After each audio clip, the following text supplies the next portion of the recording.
this special meeting to order. This is a Palisades Park Board of Education special meeting dated on April 29th, Wednesday, 2026. The meeting started 6:50. This is 6:50 p.m. at the Early Childhood Center, 270 First Street, Palisades Park, New Jersey. Everyone, please stand for flag salute. I pledge allegiance to the flag of the United States of America and to the republic for which it stands, one nation, under God, indivisible, with liberty and justice for all.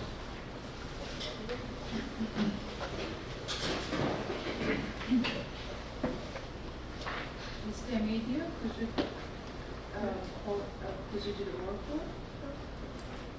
And I apologize in advance if I get names incorrect, since it's the first time I'm doing individual names. Yeah. Ms. Soo Chang, Present. Ms. Suk-Young Park, Present. Ms. Bo-Young Yu, Mr. Aaron Pak, Here. Ms. Jun Yim, Present. and he's virtually. The records will reflect that Ms. Yim is joining us virtually. Mr. Yim. Mr. Yim, sorry. No problem. Mr. Sergio Kai, We will be late. We'll be here. Mr. Ray Park, Ms. Inkyo Kim, Present. Mr. Justin Jung, Here. Mr. Albano, Present. Mr. Coleman, Mr. Emilio Diaz is here, and Tyler Jones, student rep, is not here. In accordance with the Open Public Meeting Act, I hereby state that the notice of this special meeting has been provided to the public by a written notice dated April 23rd, 2026. The meeting notice has been emailed to all staff members at the district's school locations, filed with the Board Clerk of Palisades Park, and posted on the district website. Today we are conducting a meeting for to approve the budget, and Mr. Carabano will give us the budget presentation. June Ning participate our meeting remotely. Yes. I make a motion and second. So that's Aaron seconds. All in favor? Aye. Opposition? Okay. June, you are here. Thank you, everybody. My family is sick, so I definitely want to join this presentation.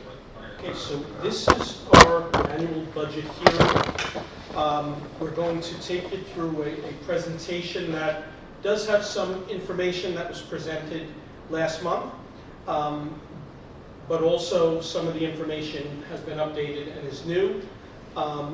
At the end, certainly the board members will have the opportunity to ask questions, and then also I believe there'll be an opportunity for the public.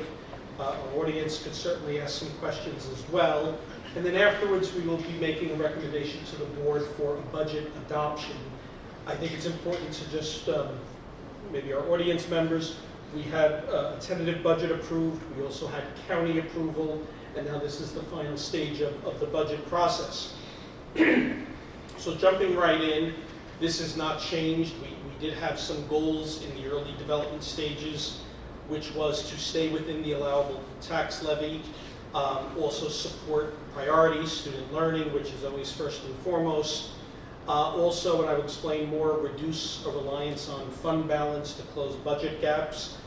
Also, look for optimization and efficiency opportunities within the organization.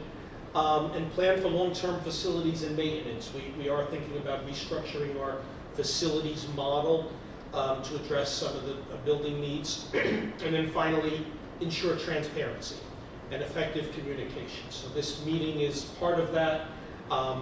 We don't have a big audience, but we did in the past, and I know people have been asking a lot of budget questions, so I do think the word is out there.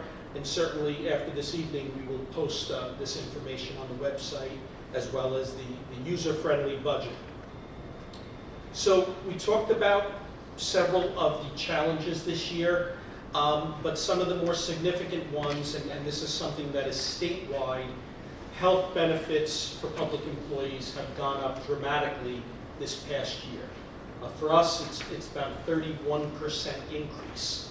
And all of our employees that are full-time do receive health benefits, and that is a legal requirement, of course.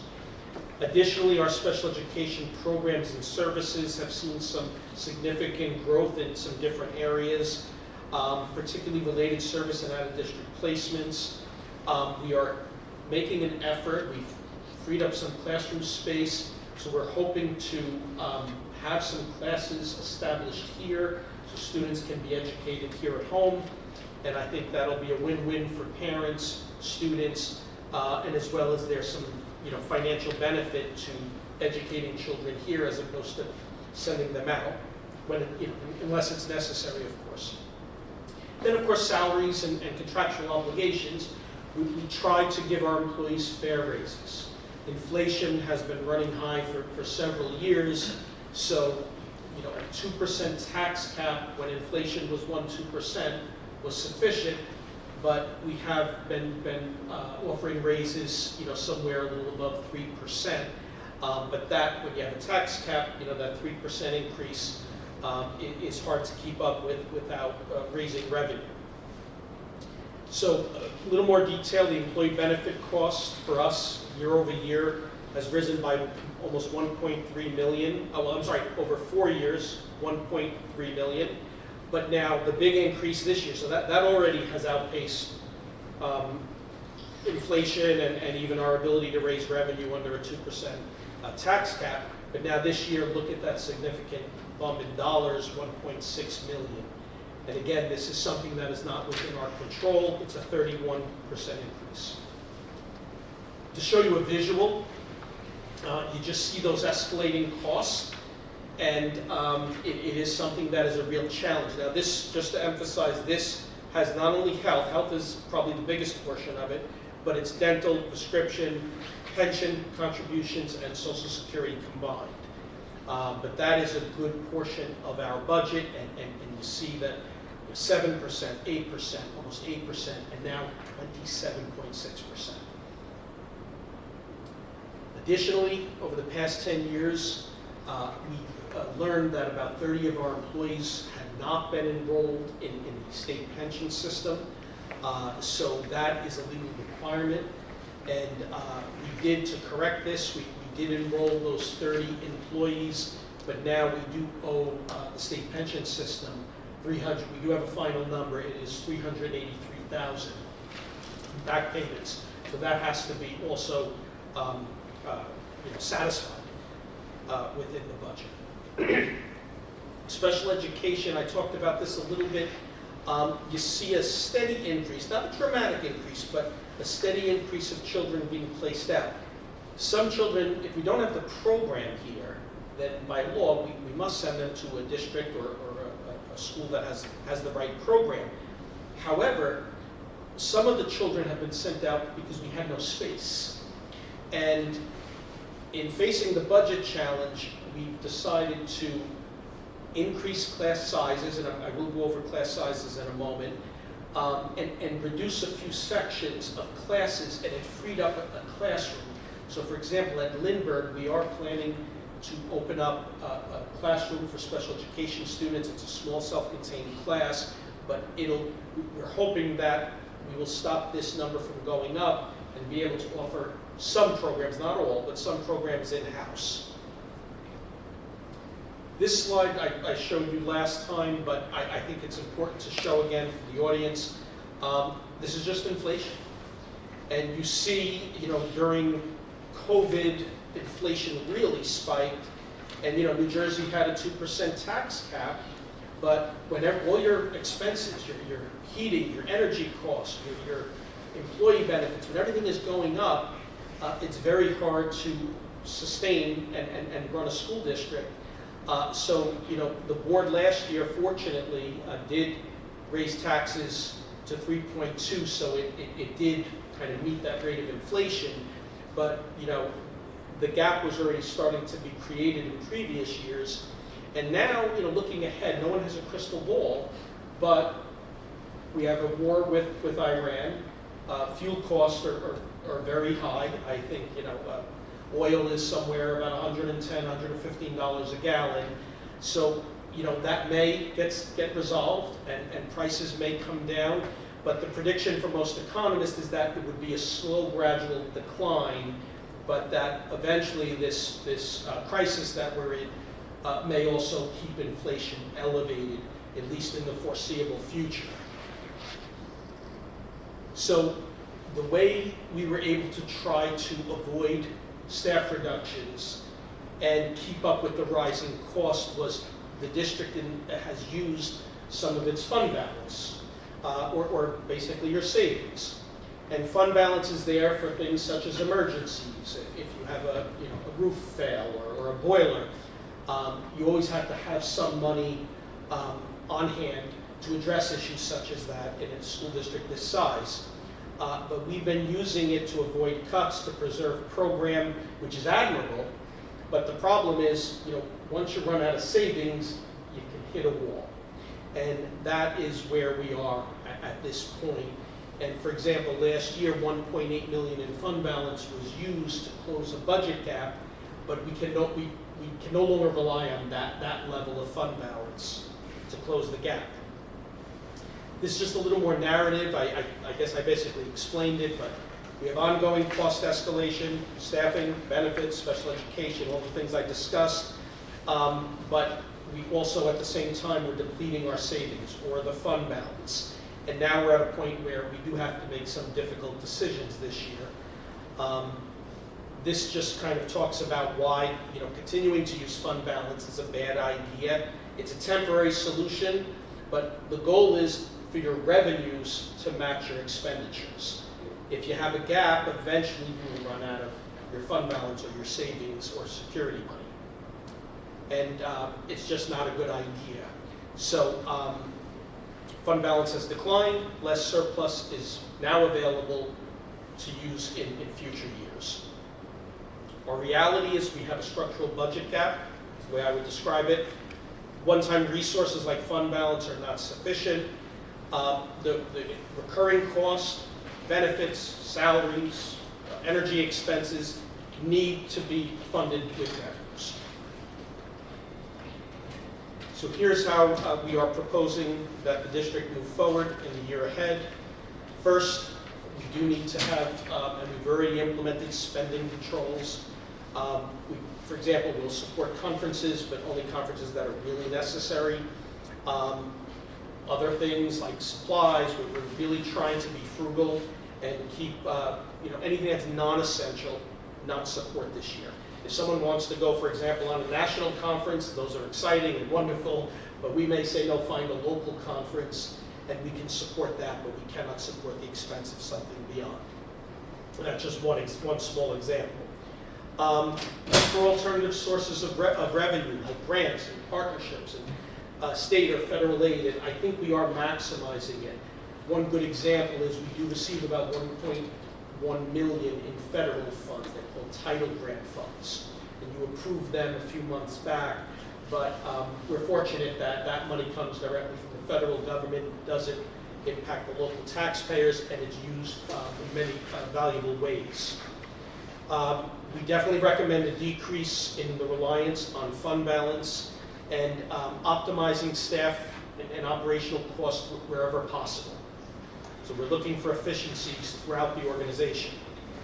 This is something new, and I thought it may be of interest certainly to the board, but even our public and community, and when I post this, class size.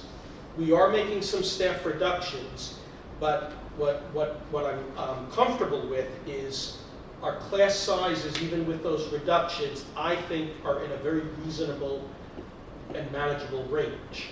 So preschool, let me start with preschool. For the threes program, it's smaller. We only have currently 34 students. We project it may go up to 45 next year. But in the fours program, which is where we open it up to more students, currently 101 students. We're projecting 105 next year. And then in kindergarten, which is offered to everyone, 135 students. So you see year over year, this building, which houses the Early Childhood Center, will be about the same as far as total enrollment. It's also important to mention that this preschool program is 100% funded by the state, or nearly 100%.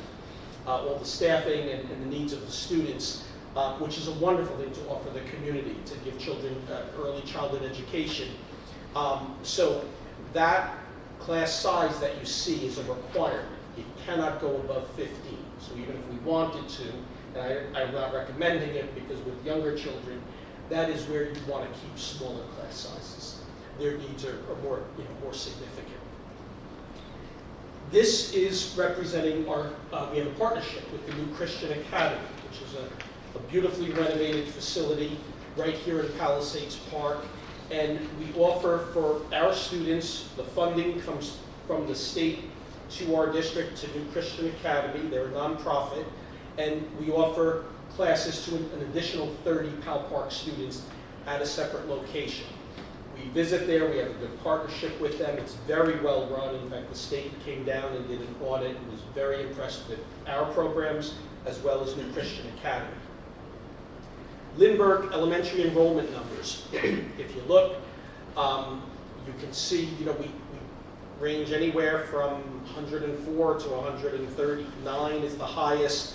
There's usually always over 100, but even sometimes our total enrollment on a grade level goes higher. You look this year, for the most part, we are in either 6. In 4th grade, we have 5 sections. In 5th grade, we have 7 sections with 16, an average of 16 students in a class. I see that as like an opportunity. 16 is, while it's very nice, certainly if you have 22 or 23, it's still very desirable class size. But again, that's where we were able to reduce a section, free up a classroom for a special education program. And also in 6th grade. So you see, well, actually more than just one section. So we had 7 sections of grade 5. Next year we will have 4. And then in grade 6, this year we have 6 sections. Next year we're going to have 5 sections with 22 students in each class.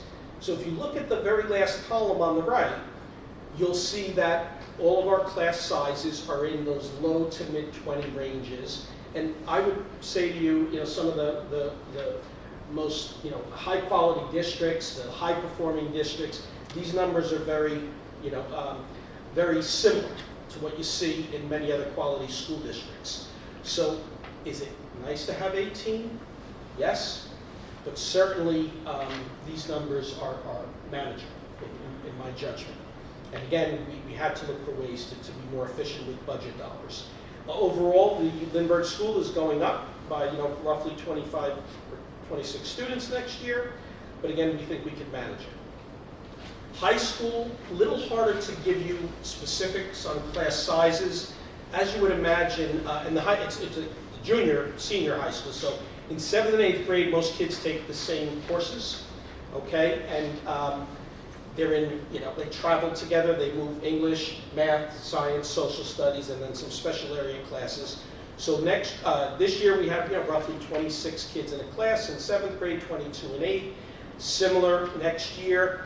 9th grade, again, I think very desirable, low 20s. 10th grade, there was a little opportunity there. So this year, they're in a lot of sections, an average of 15 students per class. We think we could reduce some sections, go to 22 in a class next year, and again, still have very manageable class sizes. 11th and 12th grade, this year, roughly 20 average in a class, 21, and again next year, 20 in grade 11, in grade 12, and these really represent just the core academics. I will tell you, the electives may go a little higher, the AP courses a little lower, but we do offer a good range of AP courses. So these are really, I emphasize, just averages, and of course they can change if we enroll new students. But we're comfortable going in with the levels of staffing to support these class sizes. Staff restructuring. So these are the reductions that we are not happy about recommending, but we feel it's necessary. There are 2 administrative positions that have been reduced in the budget. Also, the aides, we do have 4 aides that work directly for us. No change there. They are necessary, and all 4 are as per students' IEP, so they are required. We do run 4 bus driver aides, so they drive a bus in the morning, and then the afternoon, they will take our students to out-of-district placements, and then midday, they do work for the district. So they're full-time employees. We don't need to increase that. We think status quo there. 9 clerical. We were thinking of adding 1, but the budget just can't support that, so we're going to stay status quo at 9, so no change. For our custodians, we have 9 full-time custodial maintenance workers. We're not reducing or increasing, we're just going to be status quo. However, we do have 20 part-time custodians. They typically do a 5-hour shift, and we are going to reduce from 20 to 12 minus 8. A few are retiring, which it helps because they don't have to be laid off. They, so to speak, it's by attrition. They would just not fill their vacancies. Exempt employees is really just the central office team and people that are not part of any bargaining unit. That is remaining status quo. And then in the teaching ranks, there is a reduction. We're 181 this year. We do need to go down to 163. Now, it's not only teachers, it could be other areas, but within the PPEA bargaining unit, but this is all staff that holds a certificate. But we are going to reduce by 18. Total reduction is year over year, 27 employees less. I also thought it would be worth mentioning, we partner with an outside organization. The majority of our aides are from ESS staffing. So we partner with them, they employ the aides and place them here. We have a contract. And there are currently 68 aides, and we are going to reduce that at least by 6. So that could change because student annual reviews for IEPs, students that may have a 1-to-1 or 2-to-1 aide, those decisions and meetings are still happening. But if students make progress and no longer need a 1-to-1 aide, potentially there could be some additional reductions and savings there. And of course, it could go the opposite way, and if it is something recommended and the child needs it, we absolutely will support that, and of course, that is the law. Just a summary, 33 positions total being reduced to admin, 18 instructional, part-time cleaners, as I said earlier, and paraprofessionals through the ESS partnership. Now, I invite my colleague up, Mr. DeAndrea, and he's going to go over some detailed financial numbers with you. I'm going to work the hours, or you like me to? Okay, right there. The one closest to you will hit you fine. First and foremost, I want to thank Mr. Albano, the whole administrative team. We've come together to work on this budget. It's a challenging budget, especially for Mr. Albano and I, because not only are we learning a new district, we're learning about finances, operations, and all. And it does pain us that our first year's here that we're talking about staff reductions. But what I can share with you, we are not alone. If you pick up the paper, you look at your local news, many school districts are in the same situation, mainly driven by the health benefits cost. Not saying that's the only factor, but many districts are experiencing the same dilemma that we are currently facing. What I've done is I put together, this is basically what has already appeared in the paper. The board has seen a variation of it. So what I've done is I put together a quick scenario, a summary, I apologize, of your financial position into various different slides. On all of the slides, starting with your far left column, is the description. The next column is 24-25 actual. Those are the actual revenues and expenditures that are directly taken from your audit. So those are pre-populated from your audit. For the purpose of tonight, the 25-26, I include two columns. There is your adopted budget, and then there is the revised budget. In the revised budget, it talks about a revision to the original adopted. Your 26-27 is what we're proposing that the board approves this evening. Percentage change is the percentage change between the proposed budget and the revised budget.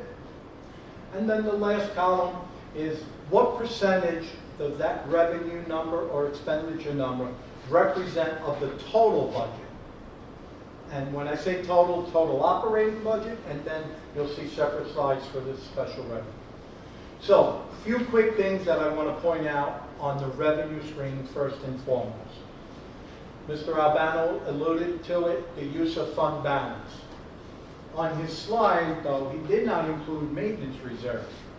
Use of maintenance reserve is a use of a basic fund balance that was set aside for reserve. So when you look at 24-25 actual, the board really used $2.5 million, $2,563,000 to balance your budget. For a district of this size, that is a sizable amount of money, in my opinion. And again, I say my opinion because I've been in much larger districts that have not even used this type of fund balance. So they were balancing the budget for the 24-25 by $2.5 million. You go one column over. It says adopted and revised is 1.8, but I do have to bring your attention to something that the Board of Education approved several months ago. You have a line item, extraordinary aid. If you notice, we budgeted $0, but now it shows $836,000. Mr. Albano and I unfortunately had to come back to the board that based on the budget that was left for us, we did not believe we could sustain the remaining part of this current year without the use of that funds. When you get your board secretary's reports, if you look, available balance as we sit today is below $300,000 of unencumbered funds. So we did need the money at that point in time. And again, I point that out because that $800,000 really belongs with the 1.8. So this year we're really using $2.6 million to balance this year's budget. Moving forward, Mr. Albano and I said, we know that we're going to receive some type of extraordinary aid. So we budgeted $600,000, but you go two lines down, where is the major decrease? 1.8 is now $1 million. We feel much more comfortable moving forward that hopefully the board could sustain about $1 million every year to supplement your budgets going forward. So that kind of gives you a snapshot of revenue. And then the one unique piece for those that are in school district is the last line item, prior year encumbrances. And that's why I include the adopted versus the revised. Encumbrances, as I previously explained at different board meetings, are prior year commitments by the Board of Education that were not fulfilled by June 30th of the prior year.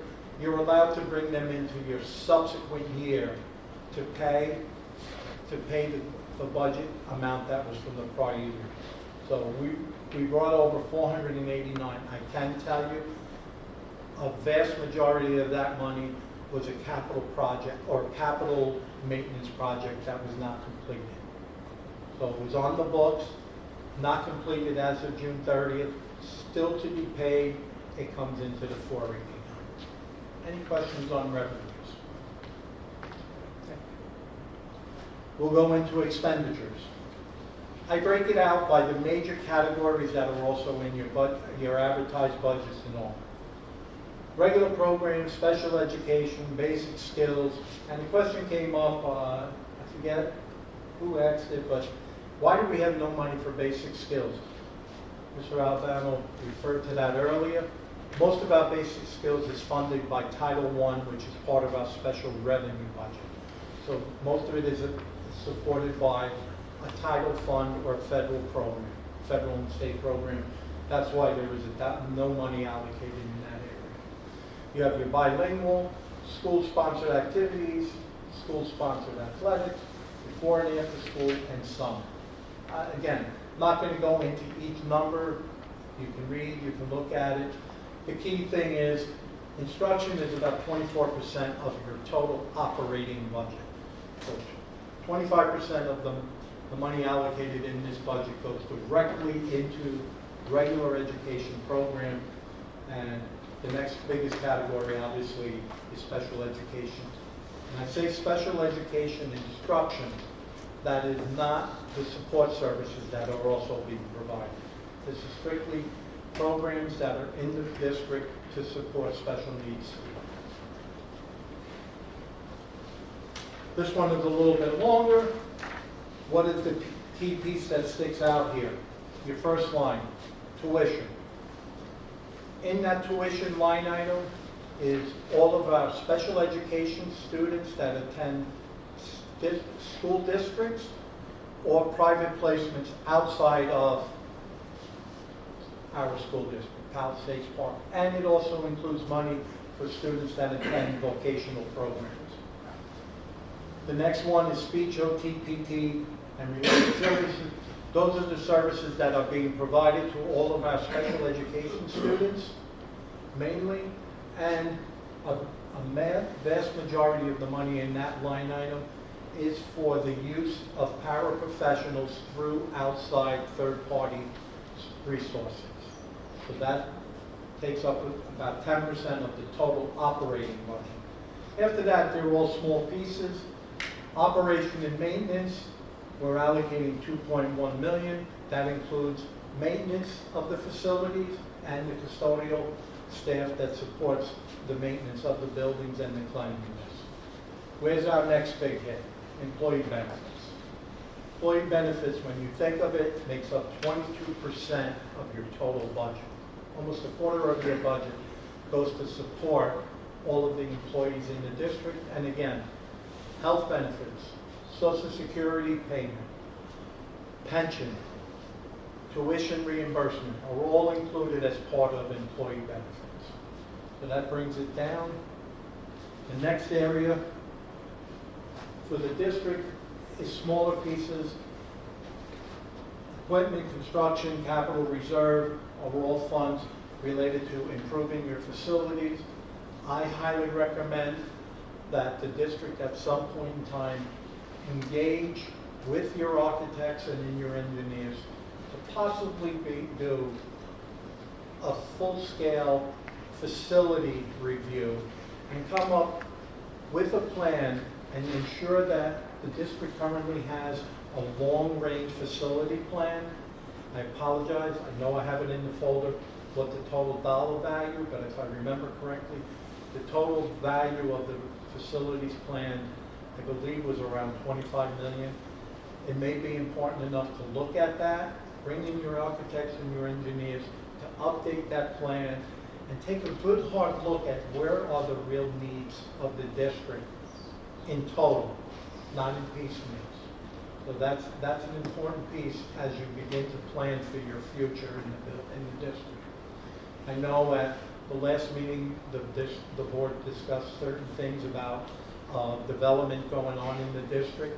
You may want to incorporate that with your study as to what impact will that have in the near future on how you need to expand. But you also need to know where are you currently with all of your systems. And I don't just mean your structural, your infrastructure, your heating, your plumbing, your electrical.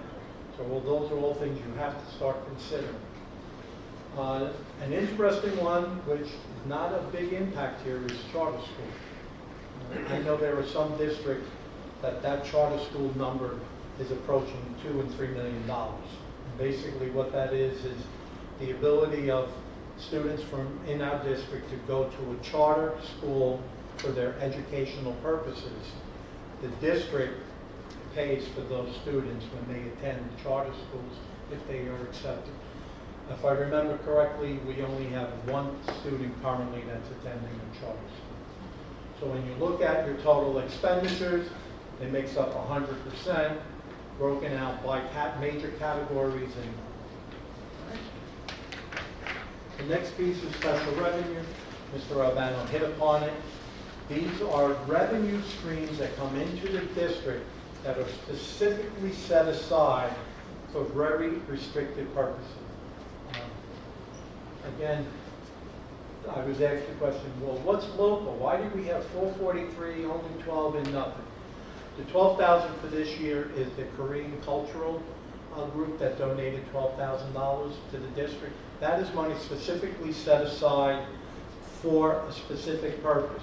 I don't budget for that generally because there's no guarantee that they're going to give a donation again next year.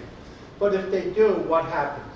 The money comes in as revenue, and you have to set up a very specific expenditure for those purposes that can only be used for that purpose. You have your state funds, and I intentionally separate the preschool, and again, Mr. Albano referred to it. The preschool is funded by the state by $3,272,000, and 2 lines down, you'll see transfer from operating. The school district's required to budget $500,000 that is in the operating budget to support part of the preschool program. It's a formula driven by the state that tells us how much we must contribute out of our budget to support it. So your preschool program is basically running at $3,776,000 to run the preschool program for the students that are in this building and those that attend the outside Christian Academy. Christian Academy. You see money set aside for federal programs, that's Title I, Title II, IDEA, and various other things. Student activities, this is something that the state introduced several years ago. They want you to budget money for your student activities, but generally student activities is funded through the students for activities that they produce during the year, fundraising and all that, and that's at 5.8. The next slide. It's a mirror image because the money you spend for the programs must be allocated to those very specific programs in the same dollar amounts moving forward. And you'll see on this slide, the state preschool budget is $3,776,000, which matches the revenue side, but in 2 different categories. In total, that is your budget.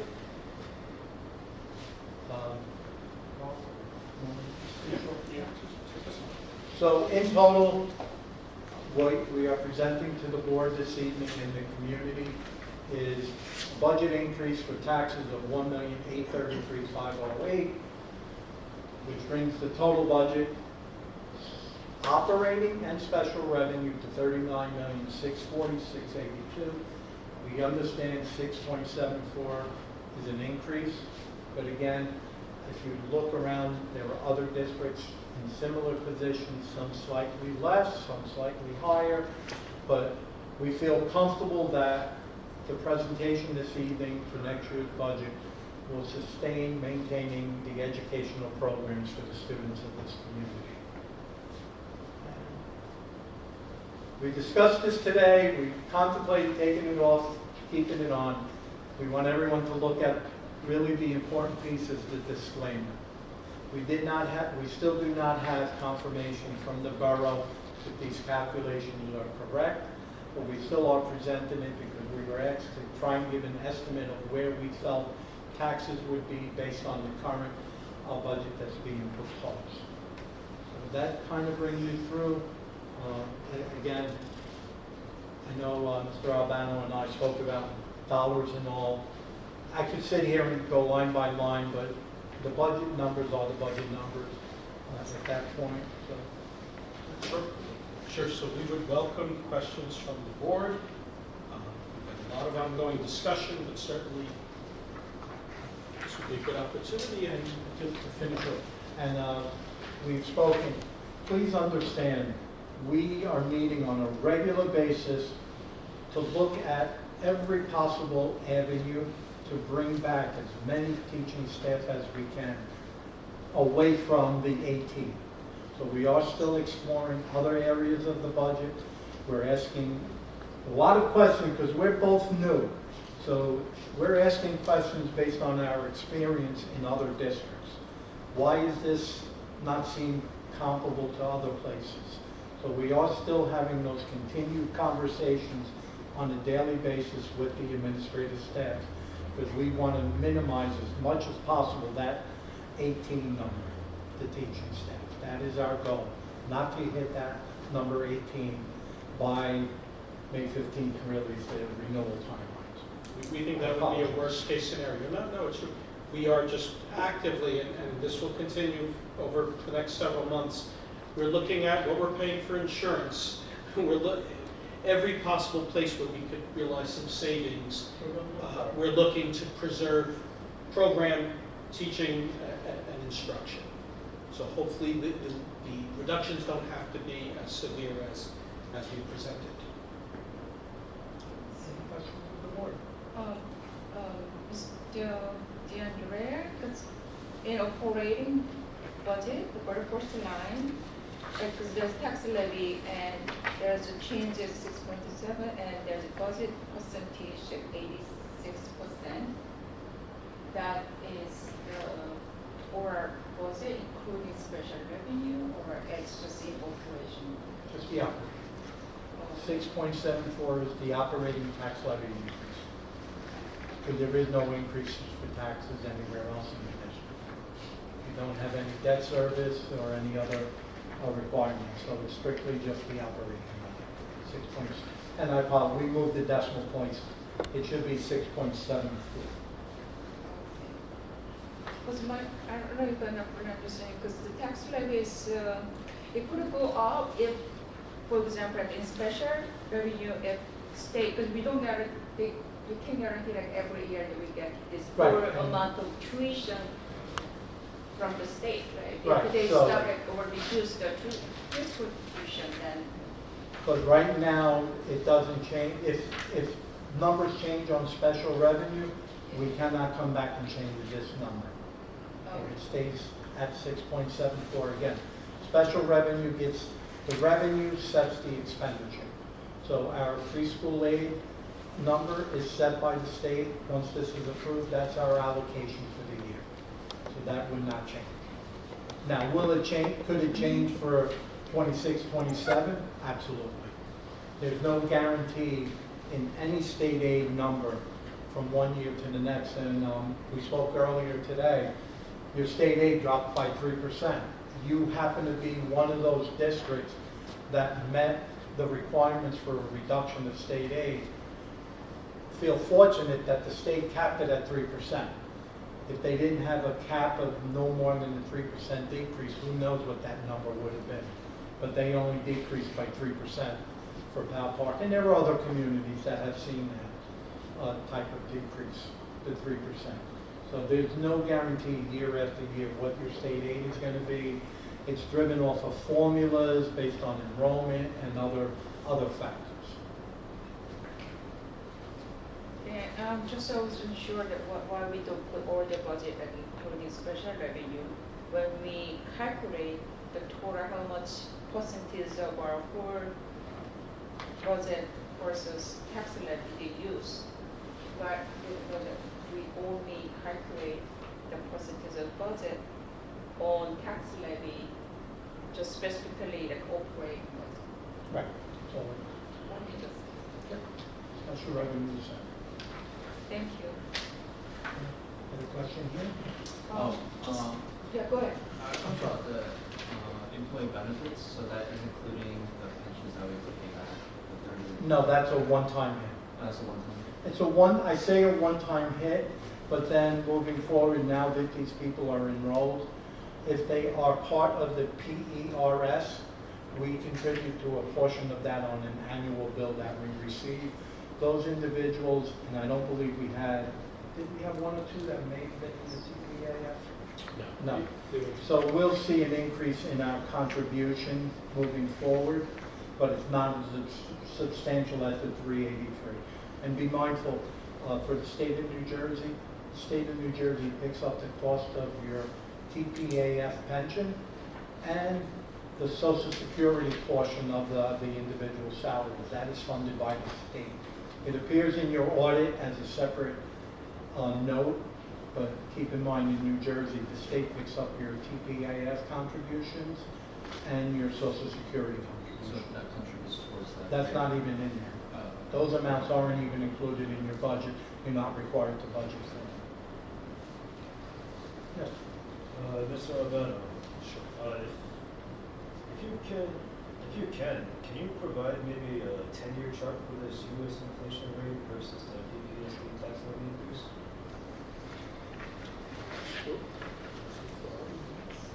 I'm sorry, Yes, if you can, maybe for later. oh, a 10-year? Is that? Yeah, a 10-year. Absolutely, absolutely. But I can tell you what you will see is inflation through like 2010 to like 2020. If you went back 10 years prior, you had a 2% tax cap, and inflation was either 2% or less. There was even a year where it was under 1%. So for about a decade, the tax cap worked really well, because inflation was always, 1%, 1.8%, 1.6, and don't quote me on those numbers, but it's only in 21 where you saw this dramatic increase, and that's it. I can certainly send that to you, but yeah, things have changed, and I think it's important to understand that's why the state of New Jersey still has a 2% tax cap, but recognizing that some expenses are going up disproportionately, they allow us to go higher, right? So many districts, as Mr. DeAndrea said, are at like us, 6%, even I've heard of a district that's 7%, because they're allowing you to go higher to try to offset some of that dramatic increase in health and some other expenses. Because I'm pretty sure the inflation rate was also pretty darn high around 2007, 2008, I believe, or 2008. Oh, yeah, if you go back that far, then it was a little higher. But you had a good, and then but it tapered off. I was just hoping to see the chart and see how it moves. Yeah, it's interesting. Maybe some sort of a pattern that might be occurring.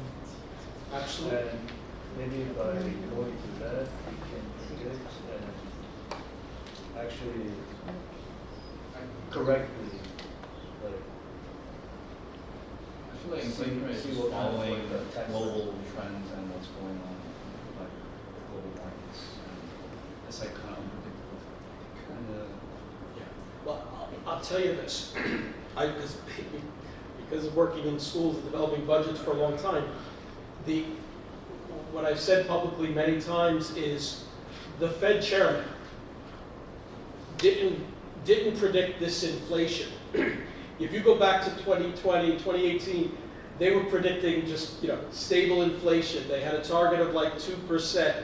But COVID happened, stimulus happened, and then therefore inflation followed. There's so many unpredictable variables, right? So who knew we would be in a war with Iran, and Iran would take the tactic of closing the Strait of Hormuz, and now interfering with energy supplies, globally. So that is a concern right now, but will it get resolved in a month? Maybe. Will it drag on for a year? And all those things affect inflation. So it's interesting to look at past trends, but I don't know if they necessarily will be a predictor of the future. But certainly it's valuable, Aaron. So we'll get you something. We'll do we could even go back 20 years. And we could in a similar way show you what the school tax increases were versus inflationary pressure. Because there was the dot-com bubble and the great financial crisis in 2008. Yes. All the housing market, which is decimating most of the population, Yeah. and COVID. So it seems like with every 100 years, there's going to be there's was like, it was a huge epidemic. It had just like the Spanish flu. Sure. So, like, we had to prepare for something really big happening. Because we're actually close to 100 years. Couldn't agree with you more, and that's where reducing your reliance on fund balance can help you be somewhat insulated from those shocks, right? So that's why, both Mr. DeAndre and I, if I added another bar, 26, 27, we're dropping the reliance on fund balance from 1.8 down to $1 million. We would much prefer to be at 400,000 and not be using, even $1 million. But we want to wean off it, because if we use no fund balance to close the budget gap, we'd have to lay off more staff, and it would be really devastating for the district. So I think if we can gradually wean off the reliance on fund balance, start replenishing our fund balance, it could protect us from a future shock, or like a black swan event that, which is what some people call economic, unforeseen economic issues. Oh, and it's also kind of strange how the oil market from Iran is affecting us in the U.S. when we don't really need Iranian oil because we have one of the best oil in the world. We're not going to use our own reserves. We're trying to control coal markets for Oh, we're still digging in Texas too. It's impacting everywhere, so. I have a question about, so there's a hard deadline of when, like, no, you said there's a date, like May something, May 18th or what? When, till then you'll look for different avenues of not having to cut 18, and that's like the worst case scenario. Yes. So, what avenues could we look for, whether it's like grants or other state aid or?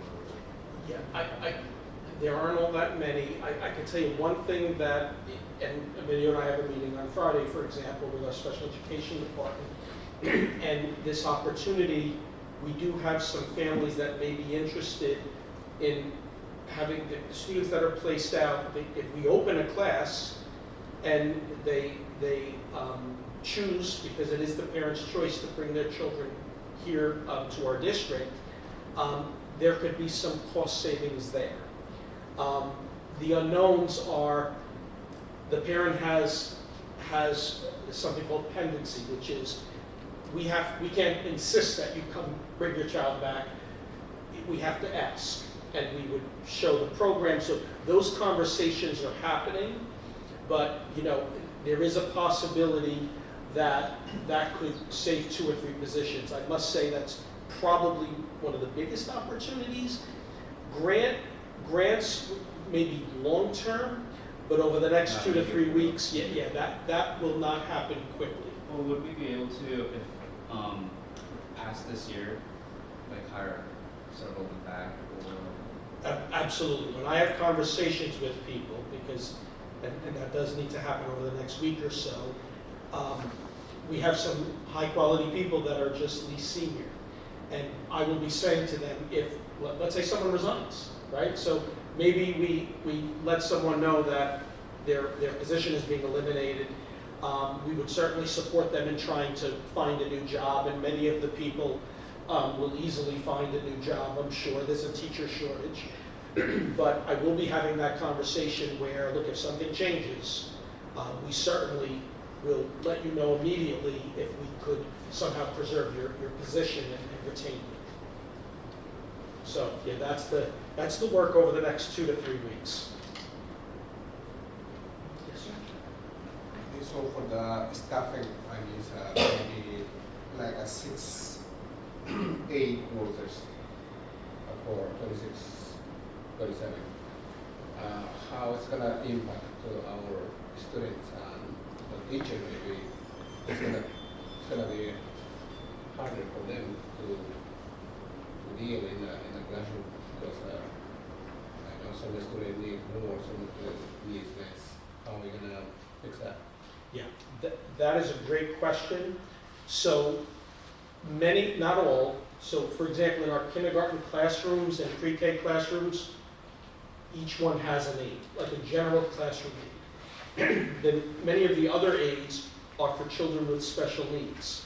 And sometimes a child has a one-to-one aide, sometimes there's one aide for 2 children or one aide for 3 children, so it can vary. What we do is, the moment we assign an aide to a child, we try to put a plan in place to wean the aide away, which may seem like, well, gee, why would you give less support? But if you think about it, what you're trying to do is foster independence. You never want to create dependency with a child. Our goal for all of our children, right, whether they have special needs or general ed students, we want them to be independent. We want them to be able to be self-sufficient. So the purpose of the aid is to support them when they need it, but hopefully if they're making growth with whether it's behavior or academically, if they're growing, eventually you start to move the aid away and support, and really foster independence. So there's a very complex process where our teachers, our Committee on Special Education, I'm not telling them there's a budget problem, you can't have aides. That would be very inappropriate. The internal discussions are children making progress? Do you think next year, if a child is becoming very independent, that's our goal, right? It's something to celebrate. So if a child who had an aide has become independent, is self-sufficient, maybe in September, they don't need that much support. And that is a reason to celebrate. So there are a lot of discussions happening with the teachers, the counselors, and then our Director of Special Education. And we're just asking, look, give us your projections for next year. We haven't, in special ed, you can never take the approach that, oh, we only have X amount of dollars, make it work. No. It's always based on children's needs. So I do assure you that, and at the CSE table, I don't sit, Amidio doesn't, it's not appropriate for us to be involved in those decisions. That's all done based on evaluations and observations and the needs of the children. So I will tell you, if, let's say, 5 new children moved into the district who needed one-to-one aides, this number, we have no choice but to increase it. If it's on the IEP, we will support it. So this, I want to emphasize, this is our projection at on April 29th. September is a long time away, and these numbers are subject to change. I want to let you know it's not a concrete number, and I assure you if a child needs an aid, the committee will recommend it and we will support it. Okay? My pleasure. Just two quick questions to Ms. Cameron, related to what I raised previously. So what if just any residents ask how much, what's the percentage they could use from our budget? And how much percentage the tax levy is resource, percentage as a resource for the whole budget? Like, then we say 86%, but it should be a little lower than whole total, because our total budget is 39 million. I It should be a little lower than. I just use 86% of the operating, because that's where the tax levy supports. Okay. Tax and levy money does not go to support special revenue. That's why I broke it out that way. Okay, but then including the special revenue, it should be. Of course, then that number would be less, and everything else changes because of that. So since it only supports the operating, that's why I said I separated from the special revenue. And again, some districts have debt service. They're still paying for money they borrowed. That's a separate tax levy line item, but you don't have that here. And if we had that, I would have broken that out separately from that. So. And what plans the work to separate the line item in between the school to school, like a charter school? I break that out because it's not part of operating, Oh, It's not part of special revenue. It's part of operating, right. but distinctively separate because it's money that you pay somebody else to educate students that aren't here. That's why I break it up separately. Right, but only charter school, what about the vocational school? The vocational is It's part of the tuition? tuition line. Right, so that's separate, because. Right, it's part of tuition because there are our students who attend another school that we support their But the education. charter school is also our students, It's our residents, residents, is the difference. right, so that's how we. The vocational are our residents, but they're attending another local education agency. Right, so that. Charter school is kind of separate from, it's recognized by the state, but they operate separately, and that's the way the That's state how has they, it. you separate these line items. Yeah, that's the way the state requires us to report. Okay, thank you. Any other questions of the board? Madam President, although we only have one member, may I ask that you open it up in case there is any public comment on the budget? It is part of the formal process. So, Mr. Spilazzo, anything to say? Except thank you. Or S. Thanks for asking. Not expecting a raise, so don't worry about it. All right, good enough. So, Okay. well, I think that concludes our presentation. Okay. Thank you, Mr. Arvalo, thank you, Mr. Nangirea, for.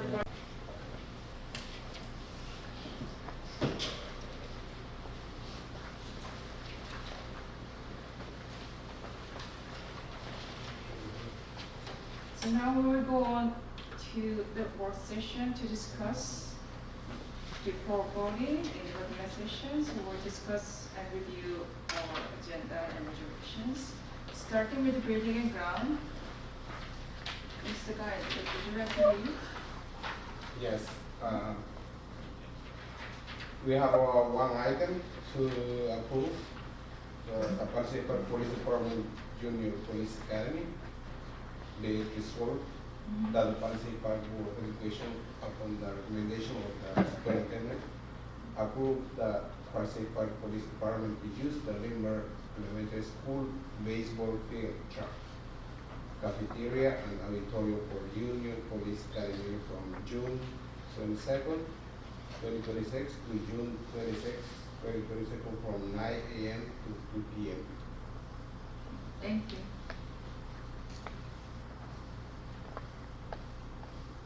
I wonder if this is just program for, or only for our resident students, or it's open to any students? My understanding, this is an annual event and only Lindbergh Elementary students, Only Indigo. provided by the police department. Any questions, discussion? And next, education, Mr. Justin Chung.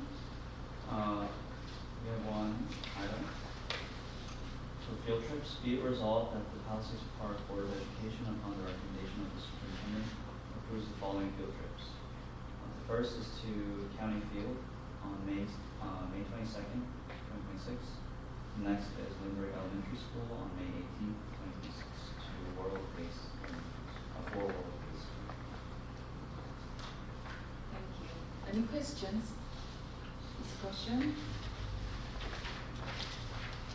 Next item is finance. Since Mr.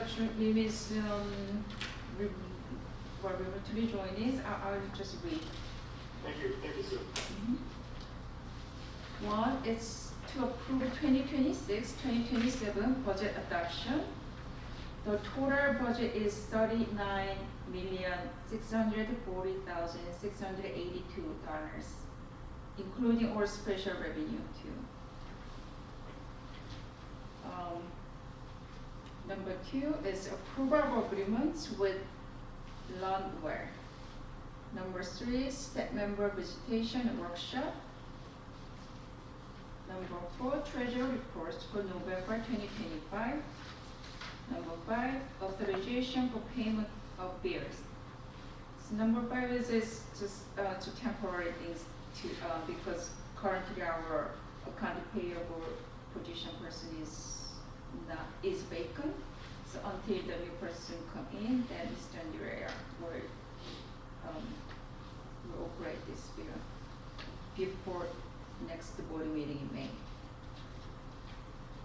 Do you have any questions? Because I know we asked the public for any questions on budget adoption, but still.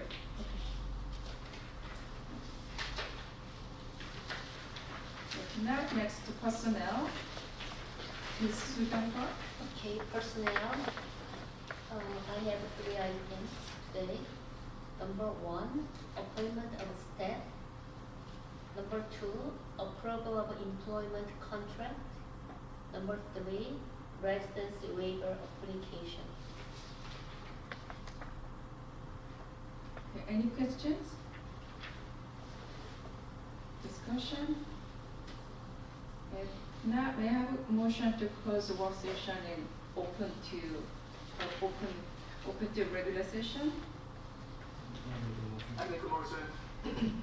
I'll say. Who made the motion first? First, Aaron, second. Aaron, and then June second.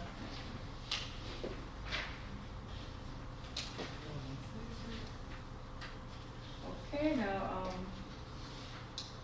so, this board of presidents report. I just want to thank you all, to all board members and Mr. Urbano for attending Mayor Council meeting last night, and we stayed until 9 p.m. And thank you for having your time. And actually, all board members and our superintendents, Mr. Carabano, we presented in the Mayor Council meeting last night and just raised our concern and have them heard.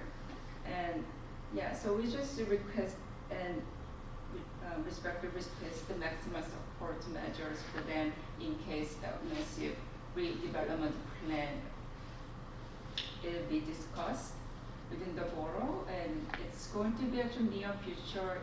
We never know when the plan will be actually adopted and agreements will be on. So yes, Mayor Council, or they are on the same page with us that they understand our concern of our school district, and so we'll cooperate and then we'll hopefully discuss further. And also we requested for the correction of the incorrect number on their annual friendly budget in municipal website, because now is the budget season for both the school district and the municipality too. So we just want to make sure that our public has an accurate number. So we request that the border website, the number for the 2024-2025 school tax levy is only $26,371,112. But currently in their annual friendly budget on their website, it states that 37,534,767, which is 11 million differences. So they will correct that. Mr. Urbano, do you have any report? No, not this evening. Thank you. We have one agenda to approve in building and grounds. We have a motion. I'll second.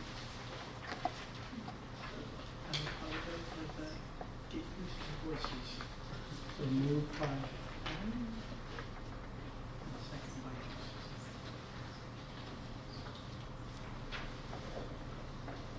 Second. Yep. All in favor? Next, education. We have one consent agenda for bridge trips. We have a motion to approve. All in favor?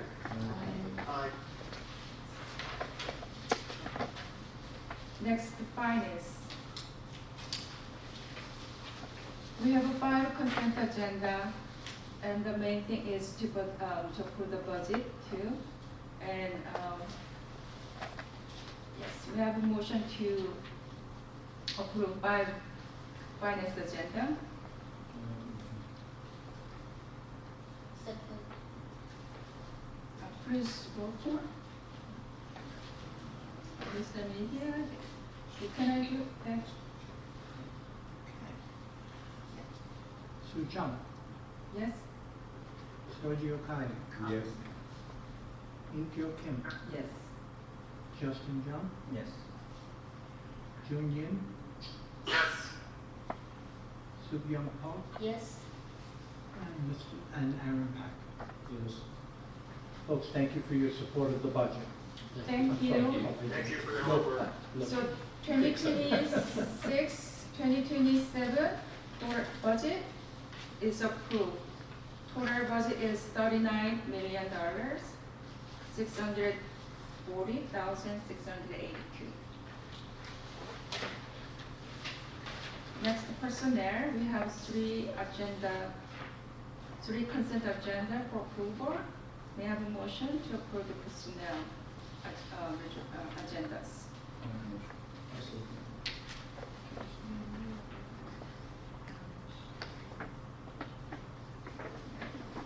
Should take a roll call? Sue Chung, Yes? Sergio Kai, Yes. Inkyo Kim, Yes.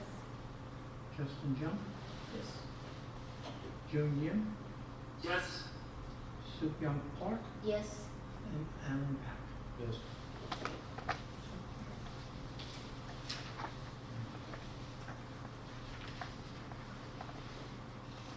Thank you. And next, so may I have a motion to close our regular session and open our meeting to the audience? I'll make the motion. I'll second. All in favor? Aye. In order to conduct its meeting properly and efficiently, the board should require the following procedures to public participation at board meetings. An individual desiring to speak should give his and her name, address, and group, if any, that is represented. The presentation should be as brief as possible, but no more than 3 minutes per individual. The board vests in its presence or other presiding officer authority to terminate the remarks of any individual if she deems it in the best interest of those present to do so.